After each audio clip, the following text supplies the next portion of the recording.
Muraho neza mwese abadukurikiye hano ku Imari TV. Twishimiye kubagezaho iyi nzu muri kureba nziza, inzu yubatse neza mu buryo bugezweho. Ni inzu y'ibyumba 4 dushe na toilette 3. Ni inzu ifite annex yayo, ifite igikoni ari mu nzu kirimo ari no hanze. Ni inzu yubatse mu kibanza Kigali gifite ubuso bugera kuri 400. Ni inzu kandi ubona iteguye rwose imeze neza.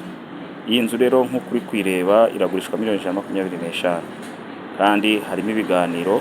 Kuri wowe wakunze ubwiza bwayo waduhamagara kuri 0788581076 cyangwa se ukatwandikira kuri WhatsApp, hanyuma tukaguhuza na nyirayo, nawe ugafata umwanya ukaza ukareba ibindi tutabashije kukwereka, kuko iyi nzu nzi kwigezeho wayikunda cyane. Ni inzu yubatse neza kandi muri quartier nziza. Ni karibu rero neza kubana natwe no kuzindi video tugwa hano ku Imari TV. Twishimiye kubana nawe.